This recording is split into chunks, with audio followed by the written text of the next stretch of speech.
বাংলাদেশে তো বিএনপির চেয়ে বড় কোনো কিংস পার্টি নাই। দেশে এতগুলো মাজার ভাঙা হলো, আপনারা কি করেছেন? আওয়ামী লীগের লোকেদের বক্তব্য, দিল্লির বক্তব্য, বিএনপির বক্তব্য এক হয়ে যাচ্ছে। আমরা দেখতে পাচ্ছি যে বিএনপি বাংলাদেশে সংস্কার কার্যক্রমগুলোকে প্রত্যেকটা পদে পদে তারা বাধা দিচ্ছে, প্রত্যেকটা পদে পদে। তারা রাষ্ট্রপতিকে অপসারণ করতে দেয় নাই সকল সাংবিধানিক ধারাবাহিকতার নাম দিয়ে। এখন আমাদেরকে যদি আমরা তো কিছুটা পড়াশোনা করেছি, আমাদের সামনে তো ফরহাদ মজার ছিলেন, তার লেখাপত্র তো আমাদের সামনে ছিল, আমরা তো পড়েছি যে এই সাংবিধানিক ধারাবাহিকতা কি বস্তু। তো রাষ্ট্রপতি অপসারণ তারা করতে দিল না। ছাত্ররা বললো যে জুলাই ঘোষণাপত্র দিতে হবে। আপনি এত বড় একটা অভ্যুত্থান করেছেন, এইটার একটা লিখিত ডকুমেন্ট দরকার আমাদের, এইটা তার ছাত্ররা বলেছে। বিএনপি এটার বিরুদ্ধে দাঁড়ালো। বিএনপি বলতেছে সংস্কার করতে হবে না, নির্বাচন দেন, নির্বাচনী সংস্কার, নির্বাচন করলেই নাকি সংস্কার হবে।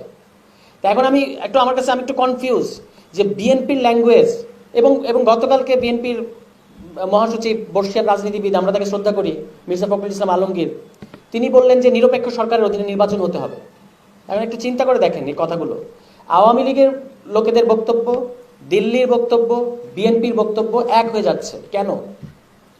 যে দিল্লি 6 মাস আগেও বাংলাদেশে নির্বাচন চায় নাই, তারা এখন বাংলাদেশের নির্বাচনের জন্য এত উতলা হয়ে উঠেছে কেন? একটাই কারণ, জানুয়ারির আগে দিল্লি যে কারণে বাংলাদেশে ইলেকশন চায় নাই, ঠিক একই কারণে দিল্লি এখন বাংলাদেশে ইলেকশন চায়। সেটা হচ্ছে যে বাংলাদেশে কোনো না কোনোভাবে গণতান্ত্রিক বিকাশ, গণতান্ত্রিক রাষ্ট্র হিসেবে বাংলাদেশকে দাঁড়াতে না দেয়া।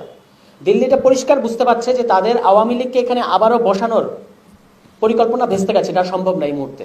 তাহলে তাদেরকে প্ল্যান বি নিয়ে কাজ করতে হচ্ছে তাদের। আমি এটা বিএনপির নেতাকর্মীদের প্রতি অনুরোধ করতে চাই, আমি জানি যে আপনারা গত 16 বছর অসম্ভব রকমের নির্যাতনের মধ্যে দিয়ে ছিলেন, এবং আপনাদের দলীয় নেতাকর্মীদের সাথে যে অন্যায়, যে জুলুম গত 16 বছর ধরে হয়েছে, সেটার বিচার সবার আগে চাওয়া উচিত।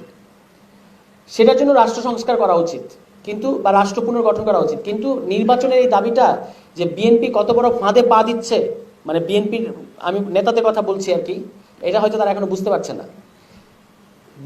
দিল্লির একটা জিনিস কিন্তু পরিষ্কার মনে রাখতে হবে যে দিল্লি এখানে বারবার আওয়ামী লীগকে ক্ষমতায় রাখতে চেয়ে শেষ পর্যন্ত রাখতে পারে নাই।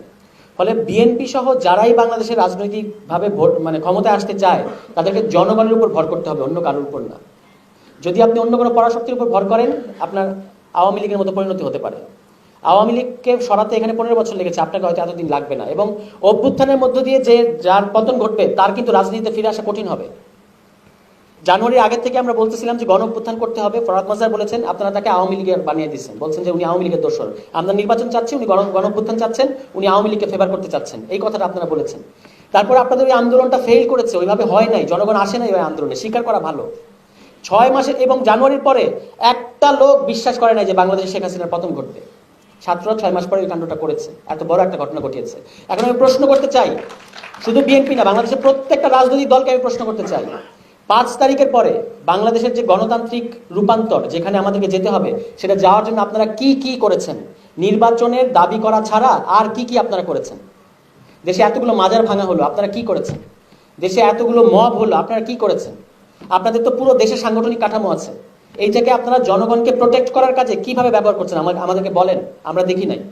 উল্টো আপনারা যেটা করেছেন, ছাত্ররা একটা নতুন রাজনৈতিক দল নিয়ে আসতে চাচ্ছে, এটাকে হওয়ার আগেই আপনারা কিংস পার্টি, আমাদেরকে কিংস পার্টি শেখাবেন? তাহলে কি আমরা এখন ইতিহাস খুলে বসবো? বাংলাদেশে তো বিএনপির চেয়ে বড় কোনো কিংস পার্টি নাই।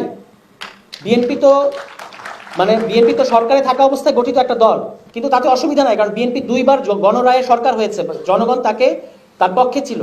তাহলে আপনারা আমাদেরকে সেই সুযোগ দেন, আমাদেরকে আসতে দেন। বিএনপির 40 বছর পরে আমরা জানি যে এটা গণতন্ত্র, মানে জনগণের একটা শক্তি। ছাত্ররা একটা দল করেই নাই, তার আগে আপনারা কিংস পার্টি বলা শুরু করেছেন কেন? ছাত্ররা একটা দল হয়ে আসলে আপনাদের অসুবিধাটা কোথায়? তাহলে ছাত্রদেরকে দল হয়ে আসতে দিতে হবে, এটা আমাদের। আপনারা বলেন যে আপনারা বহুদলীয় গণতন্ত্রে বিশ্বাস করেন, তো বহুদলীয় গণতন্ত্র হলে ছাত্র রাজনৈতিক দল হয়ে আসলে আপনাদের অসুবিধা কোথায়? আপনাদের তো ওয়েলকাম করা উচিত।